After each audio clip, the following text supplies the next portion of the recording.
Nuestros personajes son tres ancianos, que son Dordoc, el señor que podéis ver con la barbita de calvo, Lola, que es nuestra abuela pícara, y Smarty, que es el atacante, por así decirlo, ¿vale?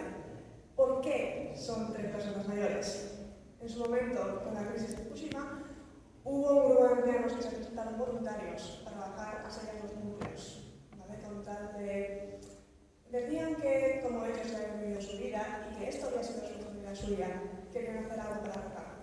Entonces nosotros, como homenaje a esos ancianos, que al final no tuvieron que ir, pero tuvieron el valor para hacerlo, hemos querido pues, introducirlos en el juego y aprovechar, porque al final no ves tanta gente mayor como protagonista de videojuegos y es un bonito ritmo. ¿Cómo surgió este proyecto? Este proyecto surgió pues hace cosa de un año más o menos, ¿vale? Aquí en el Primer Pro, justamente, que dimos la charla que dieron los chicos y nuestro productor pues, decidió que quería presentar un juego, un tema. Entonces reunió a algunos alumnos, los que por aquel entonces éramos alumnos de primero, la de Castola, y nos presentó la idea de trabajar en esto, ¿no? Y bueno, empezamos un grupo pequeñísimo, éramos 2 programadores y yo estaba sola, pegante en aquel entonces, y presentamos pues, una pequeña demo técnica aquí al equipo para explicarles un poquito de qué era el tema y la idea básica de lo que queríamos hacer, ¿no? En principio era un juego 2D, acabamos de hacer en 3D porque el trabajo era muchísimo más rápido y por suerte pues, pudimos conseguir más gente después para el equipo, ¿no? Vale, ¿qué implica meterse en un proyecto como este? Al final, muchas veces no vais a trabajar con grupos grandes, ¿vale? Tenéis gente de, no sé, 5, con muchos 6 personas.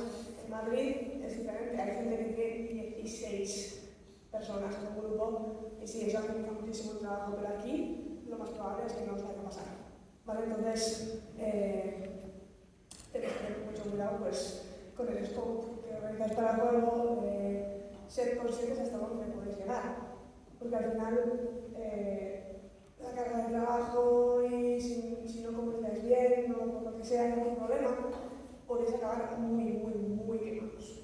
¿Vale? Hemos tenido momentos de bajón en el equipo, hemos tenido momentos de decir uff, pero, ¿sabes? Al final, porque no son todo lágrimas. ¿Vale? Hay muchas cosas buenas de esta experiencia y es que obviamente, si hay buen rollo en el grupo, las cosas van mucho más fácil y se trabaja mucho más a gusto.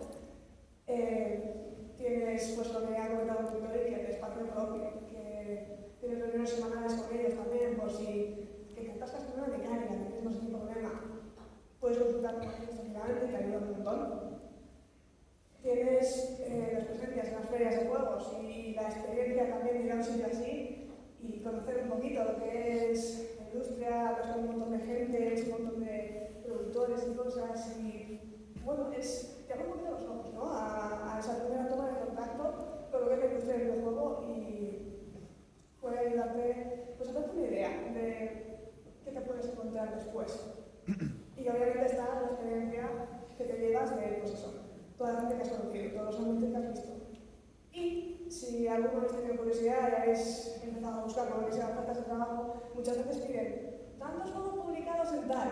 Pues poder decir que siendo estudiante hayas publicado un juego en Play